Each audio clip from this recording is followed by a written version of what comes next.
Doctor Banikanta Kakati computer শিক্ষা আঁচনিত অৰ্হতা সম্পন্ন ৰৈ যোৱা শিক্ষকসকলক নিযুক্তি দিবৰ বাবে অসমৰ মুখ্যমন্ত্ৰী ডক্টৰ হিমন্ত বিশ্ব শৰ্মাৰ কাটৰ অনুৰোধ জনাই গুৱাহাটী প্ৰেছ ক্লাবৰ সংবাদ মেলৰ যোগেদি আমি নিম্ন স্বাক্ষৰকাৰী ৰাজীৱ গান্ধী কম্পিউটাৰ লিটাৰেচি প্ৰগ্ৰেমৰ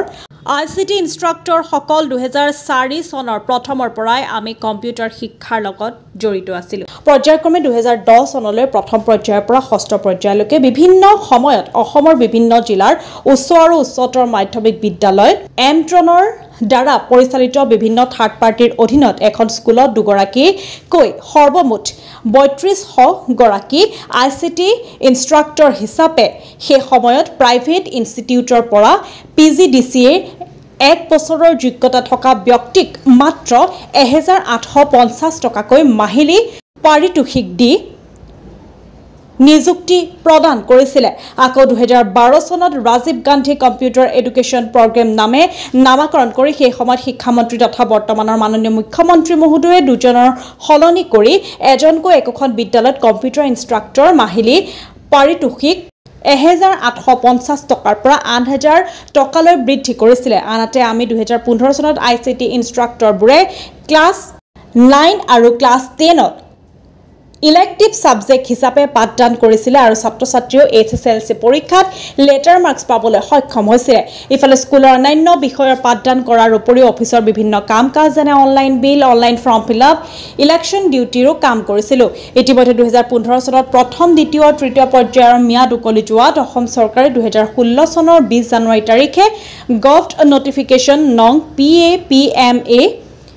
17120111 PT 146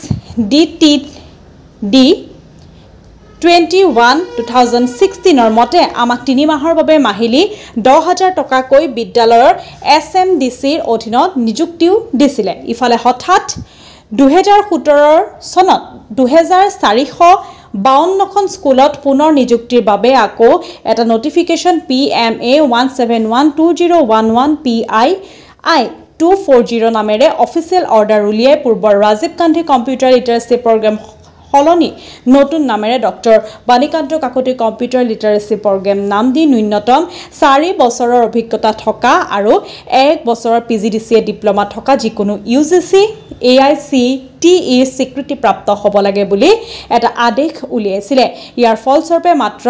1330 গৰাকীয়েহে নিযুক্তি পাইছিল কিন্তু সেই সময়ত আমি কিছু সংখ্যকে PGDCA কোৰ্স UGCৰ অধীনৰ পাঠ গ্ৰহণ কৰি আছিল আৰু সেকেন্ড সেমিষ্টাৰ পৰীক্ষাত অৱতীৰ্ণ হৈছিল মাত্ৰ ফলাফলৰ অপেক্ষাত আছিল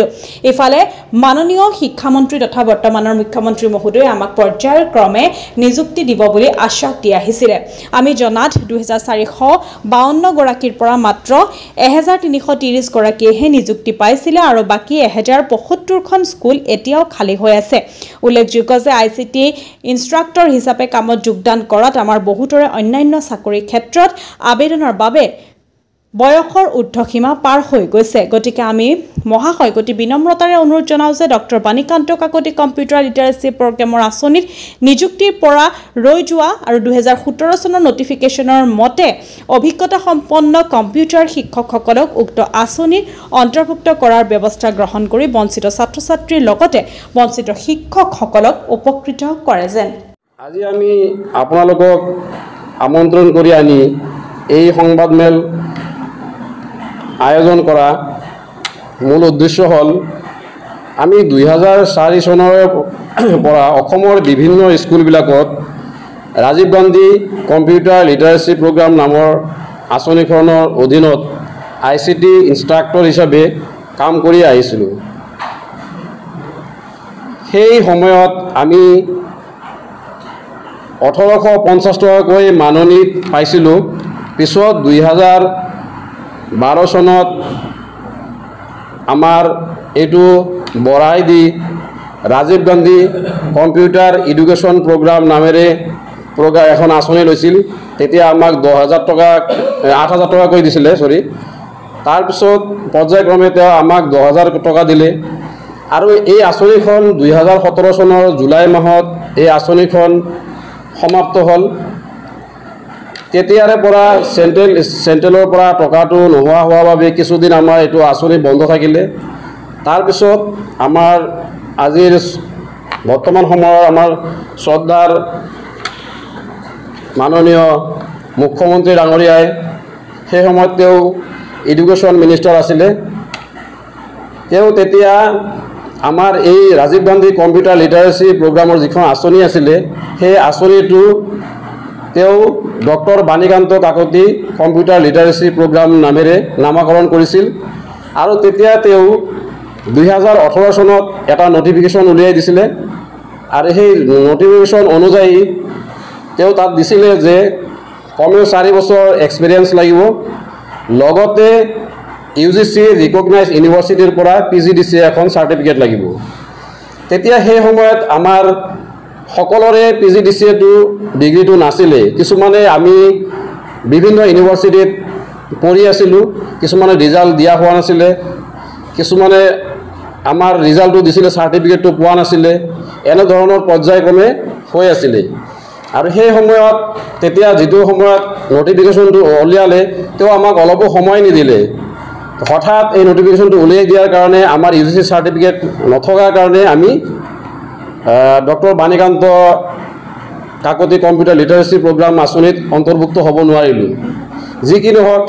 সেই সময়ত আমি আমাৰ মাননীয় শ্ৰদ্ধাৰ মুখ্যমন্ত্ৰী মহোদয়ক আমি কৰজোৰে অনুৰোধ কৰিছিলোঁ যে ছাৰ আমাৰ ভৱিষ্যতৰ পিনে চাই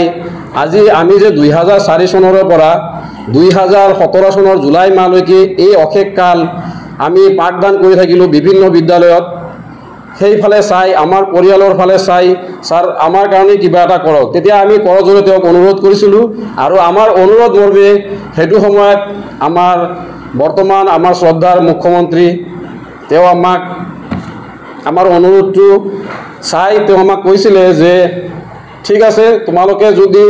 ডিগ্ৰীটো তোমালোকে লৈ আনা তেতিয়াহ'লে তোমালোককো আমি পৰ্যায়ক্ৰমে এই ডক্টৰ বাণীকান্ত কাকতি লিটাৰেচি প্ৰগ্ৰামত অন্তৰ্ভুক্তি কৰাম আৰু এইটো প্ৰচেছ চলি থাকিব তো সেই সময়ত কোৱা কথাখিনি আমাৰ ওচৰত ভিডিঅ' ক্লিপছ তেওঁ তেতিয়া মিডিয়াৰ ওচৰত তেওঁ কৈছিলে সেই ভিডিঅ' ক্লিপছটো আমাৰ ওচৰত আছে যে আপোনালোকৰ অনুৰোধ থাকিল সেইটো যদি অলপমান বজাই দিয়ে তেতিয়াহ'লে নিশ্চয় আমাৰ প্ৰতি আমাৰ শ্ৰদ্ধাৰ মুখ্যমন্ত্ৰীৰ দৃষ্টিগোচৰ হ'ব আৰু আমাৰ এইটো মূল উদ্দেশ্যই হৈছে তেওঁক আমি অসমৰ ধুবুৰীৰ পৰা শদিয়ালৈকে আমাৰ বিভিন্ন যিমান কম্পিউটাৰৰ শিক্ষক আছে বিভিন্ন ঠাইত আমি বহুতবাৰ তেওঁক আমি অনুৰোধ কৰিছোঁ আৰু সেই অনুৰোধ মৰ্মে তেওঁ আমাক প্ৰতিবাৰে তেওঁ কৈছে যে তোমালোকৰ কামটো মই চাই আছোঁ ঠিক আছে তোমালোকৰ কামটো মই কৰি দিম এনে ধৰণৰ আমাৰ আশ্বাস প্ৰদান কৰি আহিছে আৰু তেওঁৰ দিয়া আশ্বাসৰ প্ৰতি আমাৰ বিশ্বাস সদায় আছে কাৰণ বৰ্তমান সময়ত আপোনালোকে মিডিয়াৰ জৰিয়তে আমিও দেখা পাইছোঁ যে আমাৰ অসমৰ মুখ্যমন্ত্ৰী মহোদয় আমাৰ গোটেই ভাৰতবৰ্ষৰ এজন শ্ৰেষ্ঠ মুখ্যমন্ত্ৰী হিচাপে স্বীকৃতি পাইছে আৰু এনে এজন দক্ষ মুখ্যমন্ত্ৰীৰ তেওঁৰ আমি ছত্ৰছায়াত আছোঁ আৰু তেওঁৰ ছত্ৰছায়াত থাকি আমি সদায় তেওঁৰ প্ৰতি বিশ্বাসী কাৰণ তেওঁ লাখ লাখ নিবনুৱাক তেওঁ আমাৰ এইখন অসমতে কৰ্মসংস্থান দিছে তেওঁ যিটো প্ৰতিশ্ৰুতি দিয়ে আজিলৈকে প্ৰতিটো প্ৰতিশ্ৰুতিয়ে তেওঁ পালন কৰিছে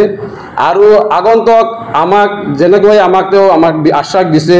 তেওঁৰ প্ৰতি আমাৰ বিশ্বাস আছে আৰু তেওঁৰ প্ৰতি আমাৰ বিশ্বাস থকাৰ কাৰণে যোৱা 2017 চনৰ জুলাই মাহৰে পৰা আজি 2025 চনৰ আগষ্ট মাহলৈকে তেওঁৰ মুখৰ ফালে আমি চাই আছোঁ যে কেতিয়া আমাক ছাৰে ক'ব যে তোমালোকৰ এইটো কৰি দিলোঁ আৰু সেই অপেক্ষাতে আমি বৰ্তমান সময়লৈকে ৰৈ আছোঁ আৰু আমাৰ এই যে অৱস্থা এই অৱস্থা খুবেই আমাৰ মানে চকুৰ পানী পৰিব লগা অৱস্থা কাৰণ 2017 চনৰ জুলাই মাহৰে পৰা আমাৰ কোনো চাকৰি নাই তো আমি আমাৰ নিজৰ পৰিয়ালটো পোহপাল দিয়াৰ কাৰণে আমি অক্ষম হৈছোঁ আমি কেনেধৰণে আমাৰ পৰিয়ালটো আমি পোহপাল দি আছোঁ আমাৰ সন্তানক কেনেকৈ আমি পঢ়াম এইবোৰৰ প্ৰতি আমাৰ ভাবুকি আহিছে গতিকে মুখ্যমন্ত্ৰী মহোদয়লৈ আমাৰ কাতৰ অনুৰোধ তেওঁ যেন আমাৰ পৰিয়ালৰ পিনে চাই আমাৰ ভৱিষ্যতৰ পিনে চাই আগন্তুক আমাৰ যিখিনি আমাৰ অৰ্হতা সম্পন্ন যিখিনি তেওঁ কোৱা তেওঁ নটিফিকেশ্যন মতে আমাৰ যিখিনি যোগ্য সেই ধৰণে তেওঁ আমাক লৈ তেওঁৰ ডক্টৰ বাণীকান্ত কম্পিউটাৰ লিটাৰেচি প্ৰগ্ৰামক আমাক অন্তৰ্ভুক্ত কৰায় এইখিনি তেওঁলোকে আমাৰ কাতৰ অনুৰোধ আৰু এই অনুৰোধ আমি সকলোৱে বিশ্বাসী কাৰণ তেওঁ কোৱা প্ৰতিটো আখৰ আজিলৈকে সঁচা হৈছে, পালন কৰি আহিছে আৰু তেওঁ আমাক যিটো আশ্বাস দিছে সেইটো আশ্বাসৰ প্ৰতি আমাৰ বিশ্বাস থাকিব আৰু আছেও। গতিকে তেওঁলোকে আমাৰ কাটৰ অনুৰোধ, তেওঁ যেন আমাৰ যিখিনি আমি এতিয়া আমাৰ বেছি সংখ্যক নাই, প্ৰায় আমাৰ যদি দেখা যায় বহুতো 3rd গ্ৰেড 4th গ্ৰেড বা হেল্থৰ বিভিন্ন বিভাগত চাকৰি পাই এতিয়া প্ৰায় 500 ওপৰত 550 600 মানলৈকে আমাৰ অৰ্হতা সম্পন্ন আমাৰ কম্পিউটাৰ টিচাৰ আছে, যিখিনি এতিয়ালৈকে আমাৰ UGC বা এক্সপিৰিয়েঞ্চ ল'বলৈ সক্ষম হৈছে। আৰু মইতো অনুৰোধ কৰোঁ যিখিনি আমাৰ কম্পিউটাৰ শিক্ষক আছে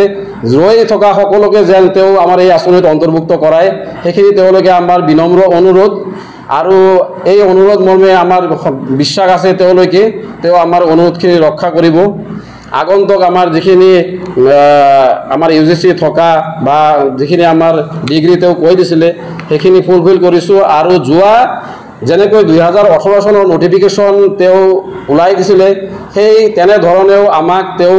যাতে সেই পৰ্যায়তে আমাকো তেওঁ বা ডক্টৰ বাণীকান্ত কাকতি লিডাৰশ্বিপ প্ৰগ্ৰামত অন্তৰ্ভুক্ত কৰায়, এয়া আমাৰ কাটৰ অনুৰোধ তেওঁলৈ। গতিকে আমি তেওঁৰ গ্ৰীণ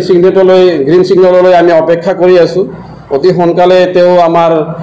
পিনে সুদৃষ্টি দিব যেন আমি আশা ৰাখিছোঁ। আমি আকৌ পুনৰ আমাৰ মুখ্যমন্ত্ৰী মহোদয়লৈ শতকোটি প্ৰণাম জনাই আমাৰ যদি ভুল ত্ৰুটি হয় তেওঁলৈ আমি ক্ষমা মাগিছোঁ আৰু আমাৰ ভৱিষ্যতৰ কাৰণে তেওঁৰ ওচৰত আমি শৰণাগত হৈ আছোঁ যে আগন্তুক দিনত তেওঁ যেন আমাক আগৰ নিচিনাকৈ আমাৰ যি পাঠদান কাৰ্যসূচী আমি কৰি আছিলোঁ তাত আমাক চান্স দিয়ে, তাৰলৈ আমি অনুৰোধ ৰাখিছোঁ। ধন্যবাদ। 2004 চনৰ পৰা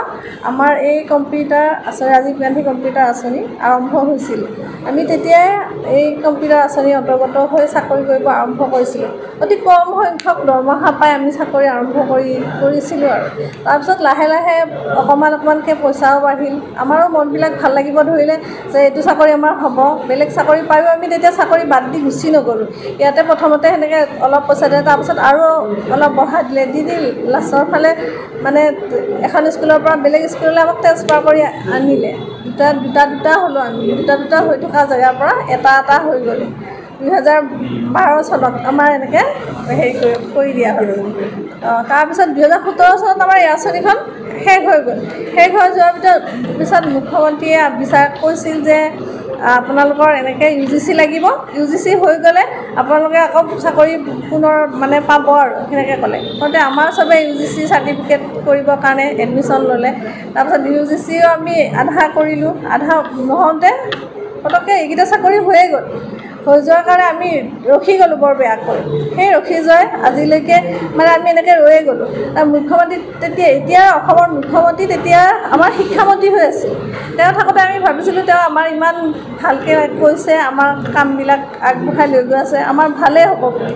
কিন্তু তেওঁ মানে যেতিয়া মুখ্যমন্ত্ৰী হ'ল তেতিয়া আমাৰ আৰু ভাল লাগিছিল যে তেওঁ মুখ্যমন্ত্ৰী হ'ল, আমাৰ মানে চাকৰিকেইটা হ'বই। গতিকে আমি মানে আৰু আশাৰে বাট চাই ৰখি থাকিলোঁ, কিন্তু মানে আজিলৈকে আমাৰ চাকৰি নহ'লে। এতিয়া আমাৰ বয়সো লাহে লাহে উকলি গ'লে বেছিভাগৰে, কিছুমানে আৰু চাকৰি ভৰসা বাদেই দিলে, কিছুমানে বেলেগ চাকৰি পাই গুচি গ'ল। আমি বহুত সংখ্যক মানুহে এনেকৈ ৰখি এতিয়ালৈকে বাট চাই ৰখি আছোঁ। কোনোদিনে তেওঁ কোৱা নাই যে আমাৰ চাকৰিকেইটা নহ'ব বুলি। সেয়ে আমি এনেকৈ চাকৰি পাম বুলি তেওঁৰ আশাতে, তেওঁৰ কথাত মানে বিশ্বাস কৰি এতিয়ালৈকে মানে এনেকৈ হ'ব বুলি ৰখিয়ে থাকিলোঁ। আৰু দুখ লাগে যদি কেতিয়াও আধাক দি আধাক মানে চবকে আধাৰ কাৰণে নহয় গোটেইবিলাকৰে হ'ল হয়, তেতিয়া আমাৰ ভাল লাগিল হয়। তেওঁ তাৰমানে আধাক দি আধাক যে নিদিলে সেইকাৰণে বহুত দুখ লাগে। তেতিয়া মানে যদি গোটেইবিলাকৰ নহ'ল হয় আমাৰ কোনো ক'ব লগা কথা নাছিল। কেইজনমানে পালে, কেইজনমানে নাপালে, একেলগে চাকৰি কৰা মানুহ আমি। এতিয়া আমাৰ কেতিয়াবা স্কুলৰ সময়ত বাকীবিলাক চাকৰি কৰিব ওলাই গ'লে আমাৰ তেওঁলোকক দেখি মনো বেয়া লাগে, কেনেকৈ চলিছোঁ, কি কৰিছোঁ। তেওঁ আমাৰ কাৰণে এবাৰো মানে তেওঁ চিন্তা কৰিয়ে নাচালে। এতিয়া তেওঁ অসমৰ মুখ্যমন্ত্ৰী হৈ অসমৰ ইমান ডাঙৰ কামবিলাক কৰিছে, কিমান মানুহক তেওঁ সংস্থাপন দিছে, অসমৰ উন্নয়নৰ কামত কিমান আগবাঢ়ি গৈছে। কিন্তু আমাৰ বয়স উকলি গ'ল, এতিয়ালৈকে তেওঁ আমাৰ ফালে এবাৰ চকু মেলি চাবলৈকে সময়ে হোৱা নাই। সেইকাৰণে আজি আমি ইয়াত এইটোৱে প্ৰকাশ কৰিছোঁ যে তেওঁ যেন অতি সোনকালে আমাক দিয়া কথা ৰাখি আমাৰ চাকৰিকেইটা পুনৰ আমাক ঘূৰাই দিয়ে।